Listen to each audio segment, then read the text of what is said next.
So who are we? That's an interesting topic in itself because honestly, we are nobody. We are the common. Right. We're just a couple doofuses who do some stuff here and there and basically act like we know what we're doing. Right. Fake it. And maybe just talk about that fakeness a little bit.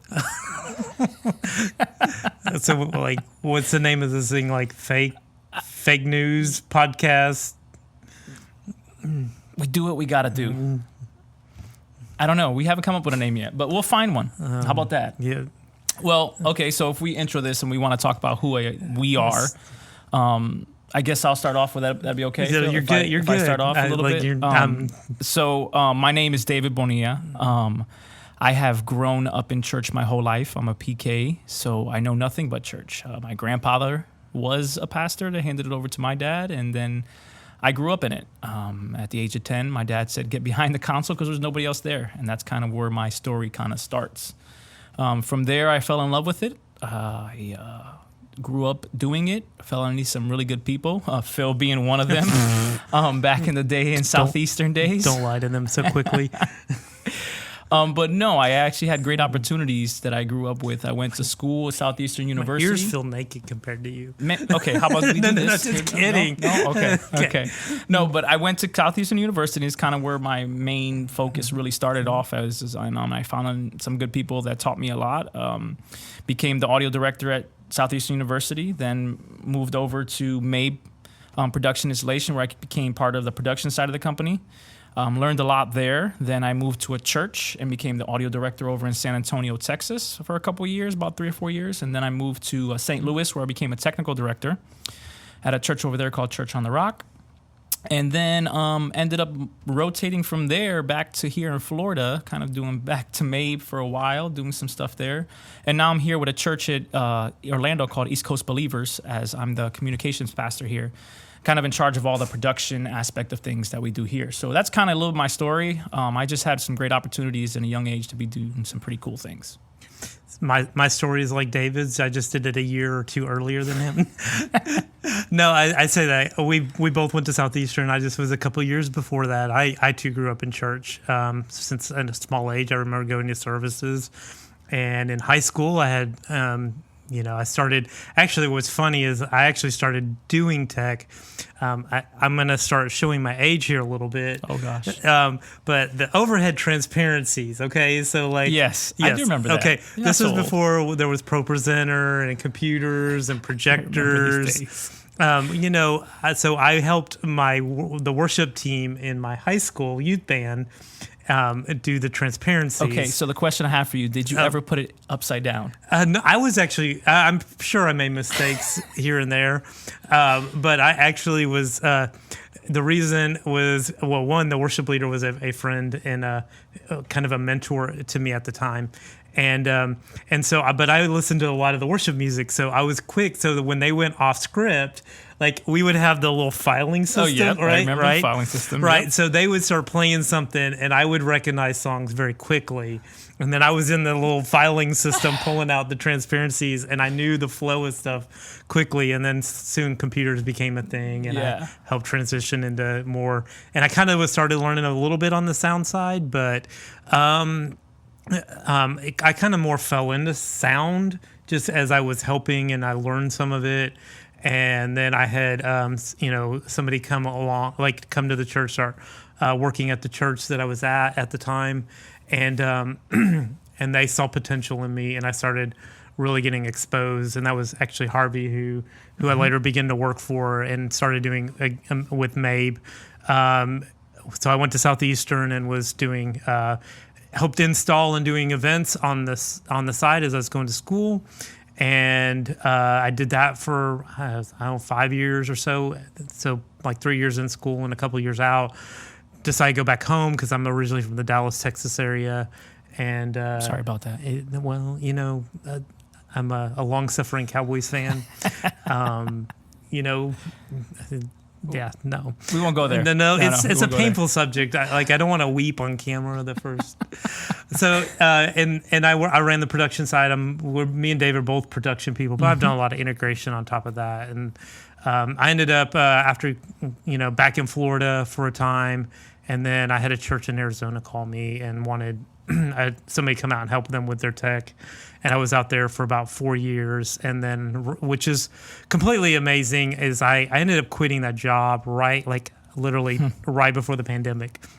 And so, I was a little worried about you, by the way. So I put in my notice because I had found some work, and I was like, okay, I can fill out the next couple months easy with jobs, and I was like, okay, this is the time to take the lunge and move on, and and I really felt my time was done there, and so I put in my notice, and the next week. So that was I put in my notice on a Wednesday, and my next Wednesday the NBA shut down from COVID, and then my last Sunday, and then the Sunday following was my last Sunday, and it was the last Sunday the church had services for a year, and then or not a year, but for months, live services, and I flew off to an event, and I was in South Carolina, an install in South Carolina, and we went to. I was there with you, right? Yeah. You met me later that week, but we went out that was Monday, and we went to go get food, and by the time we had finished the day and went back to get dinner, all the lobbies had shut down. Yeah. I mean, so this was I'm going back into contracting right as everything's shutting down, events are ending. Yeah. So basically I picked the worst time in the world to quit a job. And so it's been actually a crazy thing, but I've done very, very well this year when most people in my position have not had events, have suffered. I've actually done very, very. I've been okay. I've survived. I've been able to sustain it. And if we can get through that year, there's no it's just gonna go up from there. Obviously, absolutely. Events are gonna get back. People are gonna get back to normal. But what's been very, very interesting in this time is just how the church has continued as people are realizing, we got to go to streaming. We got to do these things that they've invested in a lot in technology. And so that's kept me and a lot of the integrators and stuff busy on that. So especially with all the online stuff that the churches have needed to do. Churches haven't slowed down. And so it is very interesting. There's a little bit at times what it feels like is a disconnect. I don't think the church world always understands how much other people are hurting because they have the church hasn't suffered a lot. Maybe some of the smaller churches, but a lot of churches just people kept tithing and moving on. So it's true. It's right. true. Sometimes we're in that bubble a little bit where we don't see the reality of the craziness, and I get to see a little bit of it because I work with my brother's church some, and he works with some of the communities that are actually a little more in the lower poverty area. And we get delivered food on them on Wednesdays. And I do see some of that. And it's just sad seeing some people come up to get food and say, man, I didn't know how I was going to get food today. Thank God you were able to give food to us. And that's, for me, I don't see that so much. And I've been blessed not. But there's hurting out there. We just sometimes don't see that. Right. And just because, the church has not had, and I do know, I'm not saying all, but all the churches have had, and some have had to let go of people. And it's not, but for the most part, a lot of churches have done very, very well when a lot of other people have struggled, and so I think that's a two things. I think that speaks well to the blessing of God upon the church. But we've survived well and we've done well, and even in the midst of all the chaos and all the things, God's been faithful in all of it and taking care of His people, and all that. So. Absolutely. But at the same time, I think it's been a eye-opening thing. I don't know how we got into pandemic talk, but I don't know, but it's gone there. But right. Should we be doing this with masks on just so we can timestamp this guy? It's probably too late now because the distance we're at now, the time we've been together. If I had to go run back to the car and get my mask, the people would tune out. Yeah, I think we would lose them if we haven't lost them already. Right. So they're done. So. I've been doing integration, and even in this last year, I've been learning. You never quit learning. Mm-hmm. So I've been trying to hone my skills in different areas, and I think you're as far as me, one of the things that makes, I'm gonna say this, and you can say and add to it, but what I'm I'm a self-learner, and so I'm always trying to figure out how to do things better, and I'm watching videos, and there's a ton of information out there. Yeah. And so if you want to get good at something, if you apply yourself, you can actually go out and be, don't expect people to hand you everything. And I think that's actually aided me very, very well in my process of becoming good at what I do. It's because I do the research, I do the reading. I'm at night, I'm researching things when I'm not on the clock, or trying to figure out how to do something. And you always go in and invest in yourself some too. And so even in this year, I've taken a lot of time to try, I got to learn a new program. You got to learn a new version of a technology. Things are always changing in the church realm. I don't know how you feel. I agree with that. I think that's the crucial, how fast technology is changing these days. And I think it's going to get nothing but faster on how many times it kind of changes, even with like new software upgrades or new software that comes up there or new technology that's out there. It's very crucial that we are self-learners. We got to learn how to feed ourselves. We can't be depending on others to try to get us there in many ways. And I think this is why, one of the reasons why we were trying to create this, to help our experiences with a person trying to grow and get to the next level. And being that self-learner is crucial. I mean, they say it all the time, leaders are readers. But I take it even past that more with how technology and how much information is out there, videos and YouTubes and just different podcasts. And there's just so many things out there, and it's very crucial that we stay on top of it. So this way we can stay with what we know and hone in our skills. It's I've already said, like, the next generation should stand on the shoulders of the previous generation. So we should always be progressing forward. And I mean, there's a spiritual dynamic to that. If it's spiritually, but also, we can take knowledge and I can impart to you things that took me 20 years to understand. And I can say, okay, well, I made all these mistakes, and I can package that nicely and hand it to somebody. And now they don't have to go through all those things that I had to learn, or all the time that I've had to spend figuring those things out. And I can hand that to somebody so that they can stand on the shoulders. And I say that full aware that I have stood on shoulders of people before me, and not ignorant that I did not get to this place by myself. People saw my value. They invested in me. They gave me their experiences. They've shared their wealth of knowledge. I've watched videos of people who are willing to say, oh, look, I've learned this. I've developed this technique. These are the things I've learned how to do. And so I am able to build on their successes and learn from their failures without having to experience those things, firsthand all the time. And so how much value those who have come before you, but know that that's giving you a stepping stone to go even further than they did. Absolutely. And I remember in Southeastern, Dr. Rutland said it one time in one of his preachings that he has. And he says, if you ever see a turtle on a fence post, you can know one thing: he didn't get there on his own. Right. And I think wherever I am right now, that turtle on a fence post, there's people that have helped me get there.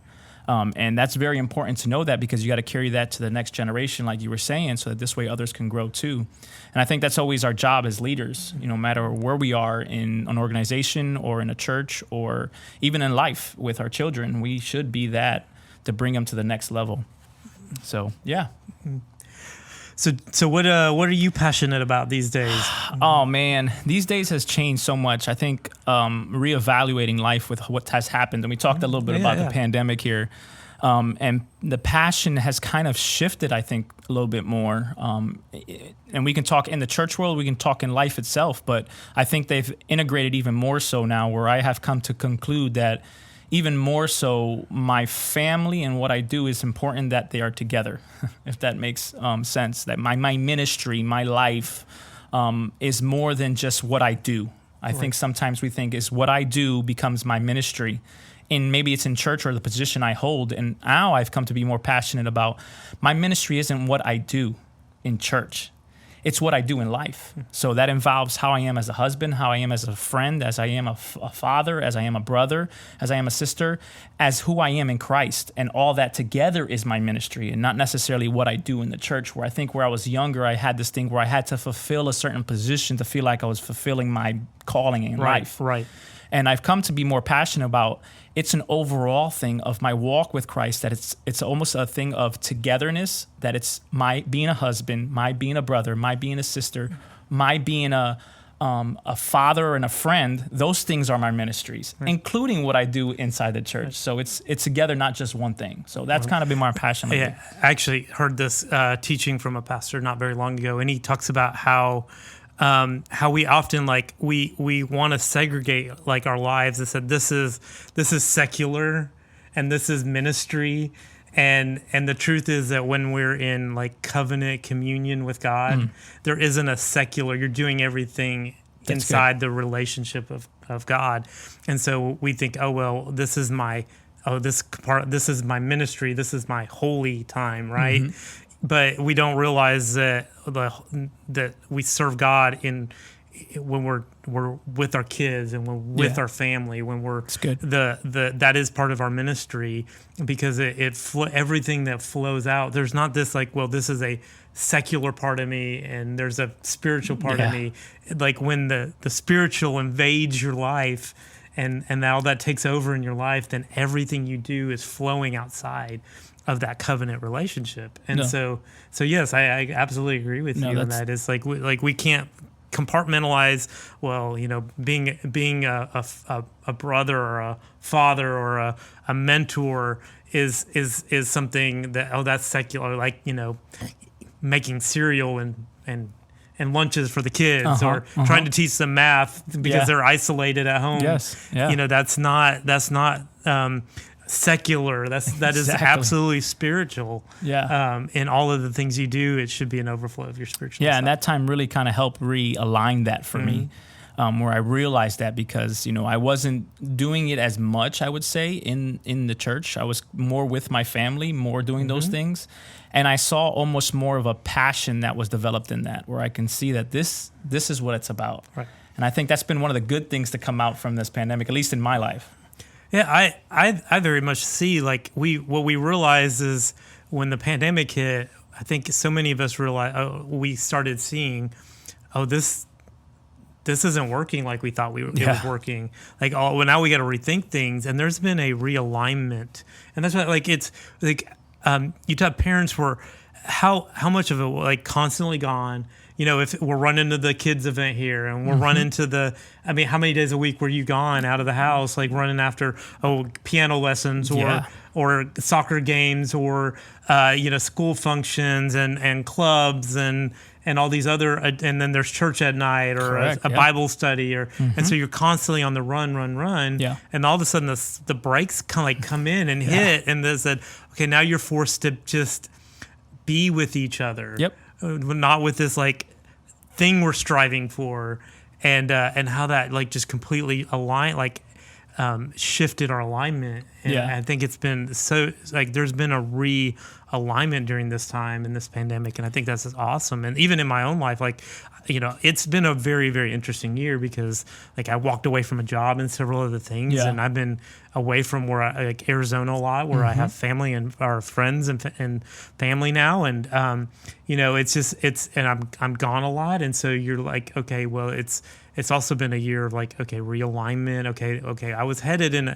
I thought there was something there, but then I came to a point of like, okay, this is not what I thought it was going to be, and so then you're having to realign to, and for me, I've been dealing with this, like, we were talking yesterday a little bit, but a performance-driven mindset, because it's so easy. Actually, I had a friend who was texting me about maybe a position at a church, and I basically like, it's so easy in this specific realm of work that we do to get into a very, very, my value is what I can do for people. Correct. I'm sure you are very much into this. Like, how many times have you not heard from somebody for like years? Yeah. And then all of a sudden they have a problem, and you're the first name they call. You're all the time. Right. So, like, do you care about? And it's hard to like disconnect the. Yeah. Do you care about me? You don't, because you haven't talked to me in like 3 years, and still like, okay, well. and get into this mindset of like my value and my worth are not in what I do. Like you're talking about that ministry side, understanding who I am and trying to get out of this break. Like there is this tightrope that we walk in this, doing it, especially in churches, of excellence, and that like, and how do you keep an eye on excellence with not making excellence people's value system? Yeah. Does that make sense? No, absolutely, yes. It's like, so I care about you not because of what you do, and if you make a mistake, that doesn't mean you're a terrible person. But at the same time, we want to keep what we do. We want to try to do well. Yeah. And it's a struggle because it's not about performance. Yeah. But we make it about performance, and how do you balance that too? It's not that like we want things to be bad. Yeah. But what's my priority? Is it that person, loving that person who's helping me and volunteering? We in the church have there's this whole idea of systems. Yes. Right. And I think systems are valuable. Like you can go through the New Testament. There are systems that some are in the New Testament. When the apostles are realizing they're bogged down in too much of the political of feeding people, right? And we're going to get other people to come in and help work on feeding and settling these disputes. Well, they can focus in on leading the church. Yeah. Moses, when he's confronted by his father-in-law, right? Jethro, was it? Yeah, Jethro. Yeah. And he's like, you can't be the judge and the jury and all the things and the leader and all this stuff. You need to start, putting together systems and empowering people below you to do things. And that's valuable. But if our systems overtake people, like if the systems are there, and they're not serving the good of the people, then the system becomes like we end up serving the system more than we serve the people, and that it becomes a value system. So we talk about I love this statement: strengths out of balances become weakness. Yep.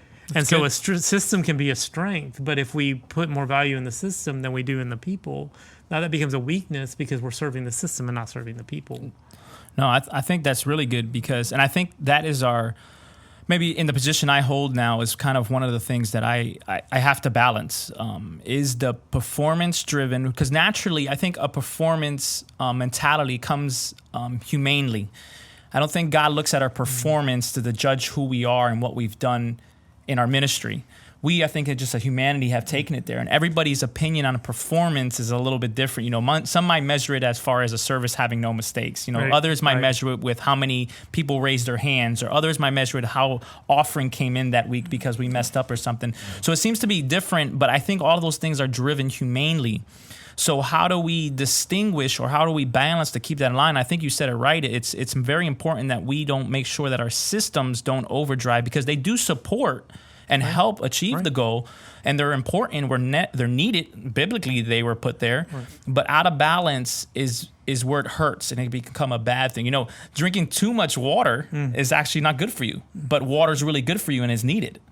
So in the same way, we have to have a balance. That's why I drink coffee. I don't want too much water. Well, it has water in it, right? So that's irrelevant. It's coffee. He's a big coffee guy.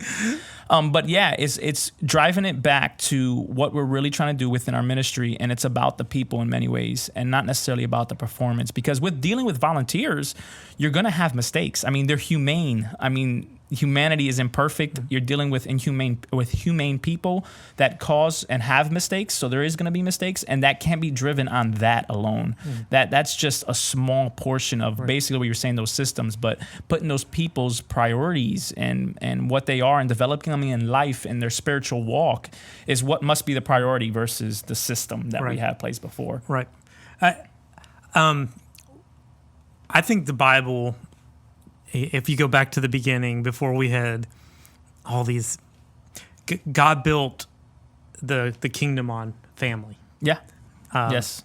And so, we had fathers, sons, tribes, and then Israel decided we wanted a king, and we can get into all that. But Go ahead. No, go ahead. I do believe that we are like the kingdom is built on the concept of family. Yeah. And so like when we talk about leadership, to me, this is where I'm trying to get to. Like I'm talking about a lot of things, and I'm not talking about these things as if I'm good at them. I'm talking about a lot of these things because I know what I need to work on in my own life. Is in trusting and empowering people. How about this? Like how often do I bring correction to people? Not because I'm caring about that person, but I'm doing it because I want to fix them for me. Right? That's good. It's like, thing, yeah. How to do is like as a father, do you find yourself yelling at your kids not because that's what's best for them, because it's what you want them to do? Yeah. Because it's better for you. Yeah. No, it's true. There's a lot of pride involved there. Right. And because like that annoys me, so I need to fix you. Like your work. I'm trying to fix your work ethic. Oh, I'm growing you, but what I'm really trying to do is fix you, because that makes my life better. I don't care about your life. I care about how my life gets better by you getting fixed. Right. And so, but that's a struggle point. Is like, so no, my value system is about me. My value system is about I'm doing this for my benefit, and what we have to do is shift from that and be like a good father sees the good in their children and wants to bring that out of them. And now, so I want to in my life begin to stop thinking about things and, we could mentor, mentee, whatever you want to, however, leadership, whatever. I think to model the heart of the Father is to be a father, because fathers beget sons, and then sons grow up to be fathers who beget sons. No, that's good. And so, I should be looking, how do I father people? Because I think if you want to talk about one of the greatest, broken components of church and Christianity right now is the fatherlessness of the church. And that's a cultural conversation and a spiritual conversation. Getting deep here, but yes, agreed. Because we're going to pastor them. Well, how about we father them? We create all these like boundaries and health and all this, and I get the need for that. But who are we fathering? Yeah. Jesus had his disciples, and he only like 12 he was intimate with. Yeah. And so I just feel like we as a church need to have more father. And so as a tech person, I'm trying to shift my mindset to how can I father people? Yeah, that's good. As opposed to just like, well, I'm going to develop them. And that means like, in portion, we're going to develop people. That's part of fathering, but we're going to develop them in their spiritual, they're going to emotional health. We want to get them whole. We want to get them healthy. Yeah. We want them to be in relationship with others, because that's the only way we truly grow. And community, and so we have to, like, when I start correcting people, I have to stop and check myself. Okay, what am I doing this because have I shown to them their value system is based on what they do? Because it's so easy when we see a volunteer to say, oh, look, how can you help us fix my ministry here? Yeah, I see talent in you, and that's going to help me. Yeah. And so I'm gonna use a very coarse statement here. Like, edit it if you want. Are you a pimp or are you a pastor? No, it's a good correlation. Yeah, because a pimp uses people for their own benefit to whatever, and a pastor is to shepherd people. Is to I'm getting the most. This is for I'm doing this for your benefit, for your good. If you didn't do anything to help my church grow, I would still love you and care about you. Yeah, that's good. And father you. I'm not doing this for what I can get out of the relationship. And for me, it's a challenge of, actually been thought about this not very long. Like, how many relationships do I have in my life that benefit me in no way? Yeah, gotcha. Yeah. Think about it for a second. And that's very convicting. Yeah. Because it's really convicting because usually we want relationships that we get something out of. Yeah. And that's... No, I think that's causing conviction myself just thinking about it right now. And I've heard it said that correction without relationship causes rebellion, you know? And I think even more so listening to you right now is so true, because I can think of situations myself where I have kind of maybe done that, where I've seen this guy that maybe comes through, is interested, and I know he has these talent, these skills, and I'm like, oh man, what can he do for us in the ministry? And it's so like a me mentality, and we can go there really quickly because like we said before, there's this performance-driven mentality that we carry out so strongly. Yeah, we need the systems, yeah, we need the peoples, but how many relationships do we have when we really think about it and say that they benefit me in no way other than I'm just giving life into this? And I think as a human, we are limited to the amount of people that we can father. And I think absolutely. The Jesus demonstrates that with the 12 that he had. He only had 12 that he was intimate with. And I think that's important for us to know, because sometimes in a ministry, I had to realize that those people that I'm trying to develop, trying to mentor, trying to father, however we state that, I'm limited to that. So I have to create, you want to call them systems or people in place that they can now give back down to. And it goes back to what we were talking about before, giving into the ones below us so that they can give into more. Like you said, fathers, we got sons. It's generation. Talk about creating generations of legacy. You do it by fathering the people now who then will father the next generation. Yeah, no, absolutely. And I think once we get into the mentality of fatherhood, there will be more that will follow you more truly. And not like it's a supremacy type of thing where I'm trying to get people to follow me because I'm fathering them. Hot word of the day, supremacy, hot word of the day. But yet trying to create a system that people can grow. Is that where we're going to? And to grow in the relationship with Christ and essentially change their eternity. And be more kingdom-minded versus me-minded.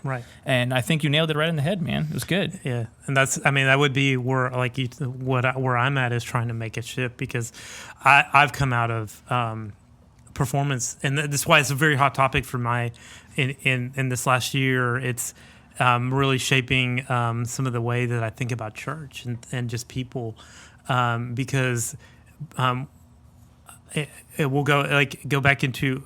If you, I love the Passion translation of Romans 4, because it talks about we are not orphans who say that, who fall back to the idea that we are not good enough, but the Spirit breathes into us and tells us we are Abba, like where it said, where we talk about in Romans 8, it cries, we cry Abba, Father, or Daddy, and it's the spirit of like.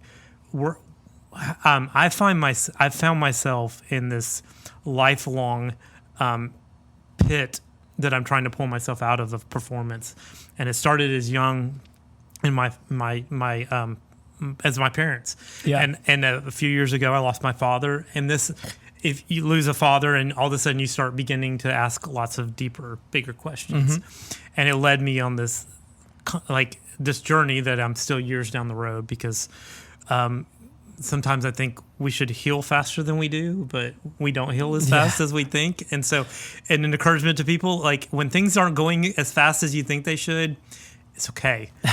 It really, really is okay. Like we want instant change all the time, from like, especially with other people, like you should fix yourself now. But realizing that there's a journey of healing and wholeness. But having to realize that, from an early age, you can see it, like my work ethic, like I can be a workaholic. Yes, you can be. I do, and I know, and I push on other people, and because it's that task-driven mentality that I lived in, because I'm trying to prove my value, my worth, and if I live in this constant, I'm not good enough, and that if people realize who I really are, they're going to get rid of me. They're going to cast me aside and how much I keep a arm's distance to people, and talk about an intimacy killer is that feeling that like I'm never good enough. And so I live my life striving to feel like I deserve to be loved, because I didn't feel like I deserved to be loved. And part of that is I believed huge lies about who the Father is, like because He's good and nothing else. He is good. And when I notice when I get like everything, I'm scared about this, I'm worried about that. It comes down to really, if I settle these two questions, everything I I calm down, like things come into perspective, and it's like, who is God? Because he's going to take care of me. He's going to protect me if I believe he's good. Yeah. Because that's when we start losing focus on who God is, then, okay, well, things aren't going good in society. Like, oh, my job is this, or I don't feel good enough. Well, who is my Father? And what is my identity in him? That's good. And he loves me. He is a good Father, and he loves me. And if those two things are at the core, under control and settled, then everything else just becomes, okay, well, that's not that big of a deal because my Father's good, Yeah. and I am loved. Yeah. But it doesn't. It sounds so simple, but it's not that simple, right? It's not that simple to do it. It reminds me of the story of Jesus when he was on the boat sleeping and the storm's going crazy. If Jesus is on the boat and you know who Jesus is, then what do you have to worry about? And the disciples were going crazy to think they were going to sink, and Jesus was there. Yeah, so if we have the foundation and the thought process that Jesus is good, and we know that to be true, the Bible, and we believe it, we falter to our humanity saying that it isn't, but we know the truth. Right. So we always have to refer back to the truth to get us through those situations where times are hard and difficult and we don't have the patience because we want it right now. Right. We know who the Father is, and that's important. Right. And I like, okay, so it's easy to get, this is the whole truth. What is truth? You say, well, we know the truth. Well, the problem with the devil and the lies is that the lies are often true. Absolutely. He uses it all the time. What do I mean is like, there's like, what is reality? Like, this is my reality. That's true. That is true. But I have to believe a greater truth. That's good. It's not because it's how it becomes is, well, you've been rejected in the past. Yeah. Or you have failed in the past. And it's true. And those are truths. But you have to believe there's a greater truth of that, we're co-heirs with Christ. We're God has a plan for us to prosper us. Those are the Bible truths that we have to believe, and it's the faith that bridges the gap between the reality truth and the biblical truth of who God is, or however you want to say that. But what is ultimately God truth versus because it's easy to fall back into, oh, this is reality, and yes, you're right. But that doesn't mean that's how it always has to be. No, that's good. The gap between the truth and the truth. The truth and the truth. But is faith. Right, yeah, because that is the truth. It's your truth. Yep. Right? Not to get in relativism, but it's like, okay, well, those things have happened. I can't deny that. No, it's But true. what we're trying to do is believe that God is a good Father. Yes. Despite what the circumstances says, He's working it out. Doesn't mean it's already worked out. Like, it's a process. Correct. It's a process, and that I think one of the hardest things for me to always understand is that there's purpose in pain. Because when where am I going with all? Like, I don't understand how we got into this. What does that have to do with like plugins and consoles and PA and audio stuff? Like, that's no, but so like take a woman, a pregnant woman, okay, who gives birth. Birthing is a painful process. It is. Absolutely. I mean, I don't know that firsthand experience, but I've seen it. But I don't know what it feels. I've heard rumors. I have it on good authority that it's a painful process. But at the end, if you go talk to a mother holding her little child, oh yeah, will they say, is the pain worth it? Right? Would they do it again? They would. Why is that? Yeah. Because the pain produced fruit. Yep. It's good. And so, did they like it going through it? No. But when we understand there's purpose in this painful process, and in the end we have fulfillment of promise, then all of a sudden the perspective of pain changes. Yeah. Because there's purpose. What the problem is and this is where faith helps us cope with pain. It's good. Because when we provide purpose to it, then the pain becomes valuable versus unpurposeful pain, which just becomes punishment or torment or however you want to phrase it. And it's faith that says, my God is good and he's working all these things out that's add purpose to our pain. Yeah. That's good. Let's add some tech side to this thing here. Okay. I've once heard it said that the threshold of pain determines the level of growth you will have. So knowing your threshold and what determines your threshold is, like you said, is faith. Yeah. How much faith can you put in the truth will determine your growth and what you are. So how much you give into the compressor. Oh, gosh. Compression. Anyways, but yes, your threshold of pain, I think, is crucial for your growth time. In the period of the growth time you have, that's good. Faith, the gap between the truth and the truth, and it supplies purpose to the pain. Yeah. So what fun things are you doing? Let's go to some tech stuff. It's actually kind of fun here. Like, and I don't know if you guys are still in with it here, but we just had our Easter, so we actually designed a whole brand new wall. LED wall. We had about 174 panels of LED. And this is the first time here at this church we've experienced with LEDs that we bought, LED panels. And we just had a good opportunity with what's going on. There was used stuff that we were able to get a hold of, and we had some sums to be able to purchase those things. So we created a whole new LED wall, which was big for us. Very cool. Some design that I did in a diagonal that was something I've never done. Which was really good, but it was a growing experience because there's things that I countered that I was like, oh my gosh, is this really going to happen for Easter? But it came out really cool. We talk about performance a little bit, but we still have to have that stuff that's kind of like interesting for us, because that's what we do. We like the tech things. It's kind of one of the reasons why we do it, because we love it, right? And then we ended up taking our side projections and turning them into an actual LED. Versus projection. So now we have two side screens that are LED as well. So it was really fun because I used Resolume, a program for Resolume, and then was able to get all the processors and all that good stuff. And it was really cool experience, and it came out really good. It was really nice. What program do you use to drive your walls? Resolume. Resolume, yeah. We ended up using Resolume to do that. The side screens themselves are coming directly from our switch, or our router, I should say. And it's going to mostly iMac, but the whole center section of what we're doing is being driven through Resolume. Yeah, no, because when you have those weird shapes and stuff. Yeah. Yep. So it was cool. So I know you've been in a lot of integrations lately. So tell us something you've done pretty cool. No, I actually, you know me, I really get into the console, and right now I've been learning more Wave stuff lately and trying to learn plugins. We've had a lot of conversations about that. Right, and just in the last year of learning how to doing some more studio style techniques because I used to be very good sounding pre, good sounding source. You don't need to do much, right? You get it right, get it all good. Times have changed. Huh? Preamps. If you have good sounding pre's, still important. No, they are. They're absolutely very, very important. But I started having to push myself to learn new techniques.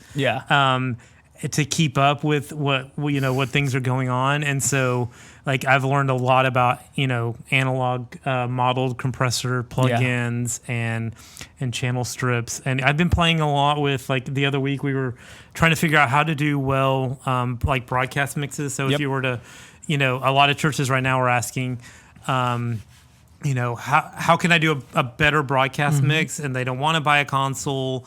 And so you can do it in software. There's several, obviously you can do in Pro Tools or Ableton or Logic are the really popular one. Oh, and Reaper, which is a very, very affordable, cheap program that you can do a lot of stuff with. So if you can get them into a computer doing that. I was messing with Waves has their SoundGrid Studio stuff. Yes. And it would allow me to do kind of like their LV1 mixer, and so I was messing with that because it becomes basically an open platform, and it gives me a good mix out, one single mix. But I ran into a few bugs with that guy with soloing, so I gotta. But that allows me to take a Wave server and offload the plugins to the Wave server in a very, very stable environment.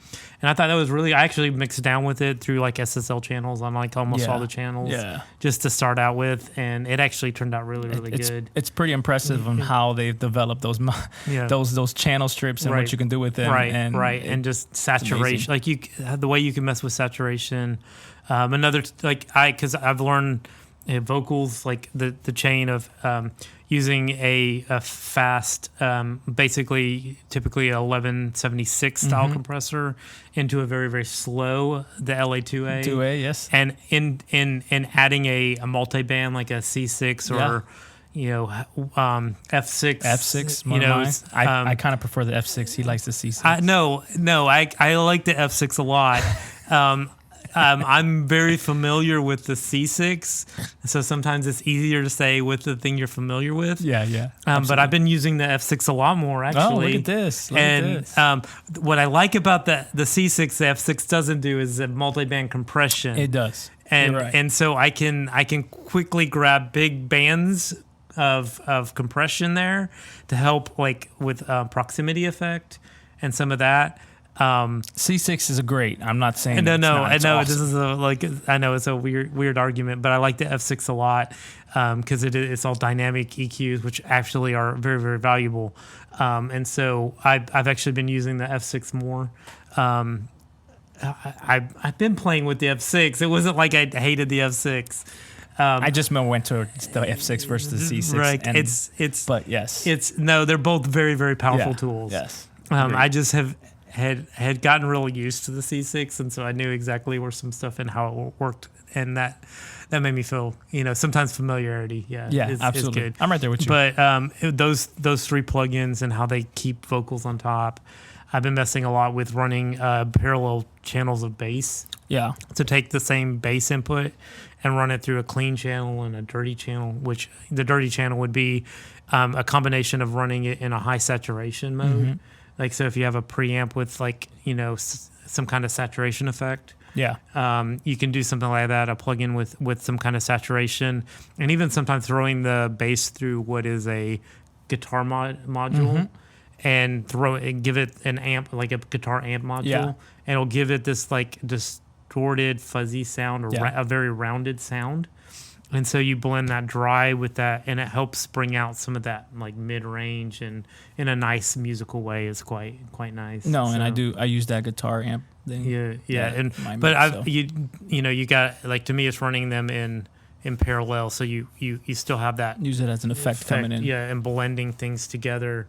And even like I've been trying more with the like bus doing group compression. Yeah. And that one's actually really hard for me because it really it has to change the way I'm mixing, because I'm used to running DCAs, and when you run DCAs you have to be careful because you'll start pushing DCAs up and all you're doing is driving more into the compressor. Yes. And so you have to and so some of these techniques I've been I go, because we in our integration side we go and work with a lot of churches, and the sizes are varying, and so I have to be careful because there's you could do all this stuff, right? and I want to go in set up the world for people. And I think we experienced this with a D-Live setup that we had done, right? And what you find out is okay, well they're volunteers and they're not gonna be able to manage, and they're not understanding the workflow of it. Yes, and so this it's I'm gonna jump off a little on something, but how often do we think that the gear is gonna fix stuff? Oh yeah, no, that's a good topic to go into. Right, we won't. We'll brush. Maybe that could be another brush podcast. But if you don't invest in people to run it, that's good. Because I've been into so many churches, and they're just volunteer person, and they're struggling to volunteer, but they put this massive system in, and then they're complaining why they're not getting out of it what they want. Yeah, and it's you invested. You put the cart before the horse. And so, so I have to be careful sometimes is to okay, well, what skill level are we at? What's the best? So managing 3 compressors on a vocal, not a good idea. Not when you don't know what you're doing. No, not, when I'm understanding, okay, well, it's and I'm starting to bury, and because, here's the one that makes me pull my hair out. Get through rehearsal, okay? I spent all rehearsal, got the gain structure perfect, okay, on my vocal. We go to hit that first downbeat of the actual service. Completely different. and I'm like rushing to go like change all my completely different. And it's like it's 5 vocalists and 3 compressors on every vocalist. Yeah. And by the time I get through the 15 thresholds, worship side is over. I'm like, okay, well, now that song's over, we might be able to get back to where we were. Yeah. You know, and it kills me. I'm like, so I have to, it's one of those fun things, like be mindful when you're in practice. If you know your band has a tendency to perform way louder than they practice. Nope. I think it's more true than not. To maybe dial back the thresholds a little bit. Yeah. To give yourself some room so that, and we're not talking about big gain reductions. If you're hitting massive gain reductions on all your compression, then you're doing it wrong. Yeah, no, agreed. It should be subtle here and there. Yeah. Absolutely. You're tickling when you really hit hard, you're just pulling a little bit of dB off of each one. Yeah. So. Just giving that subtle changes. Yep. No, that's cool, man. We went into some deep topics in the beginning there. Hopefully we end with some fun here on some technology. We really want to get into this later on with some more technical stuff. I'm not giving any contact information. I don't want any feedback from what the thing is that if I edit the video, then I get to put in whatever I want to put in there. So I'll make sure that everything refers to you. Right.